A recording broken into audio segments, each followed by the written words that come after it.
கர்த்தருடைய பரிசுத்த நாமத்திற்கு ஸ்தோத்திரம் மகிமை உண்டாவதாக. இந்த காலை நேரத்தினுடைய தியானத்தை நம்ம எடுத்துக்கொள்ளலாம். நீதிமொழிகள் 21வது அதிகாரம் 31வது வசனம் இப்படியாய் சொல்லுகிறது: குதிரை யுத்தத்திற்கு ஆயத்தமாக்கப்படும், ஜெயமோ கர்த்தரால் வரும் என்று சொல்லப்படுகிறது.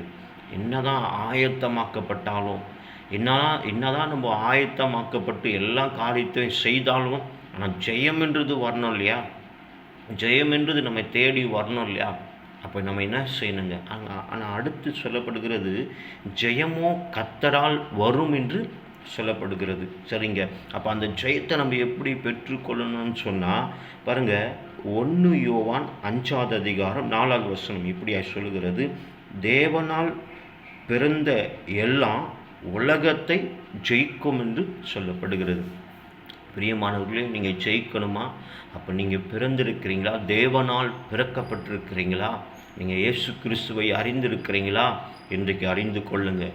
நிச்சயமாக உங்களுடைய வாழ்க்கை ஜெயமாய் மாறும். ஏசப்பாவை எப்போ நம்ம தெரிந்து கொள்ளுகிறோமோ, அவர்னால் பிறக்கப்படுகிறோமோ, நீங்கள் மறுபடியும் பிறக்க தேவை அவசியம் இல்லைங்க.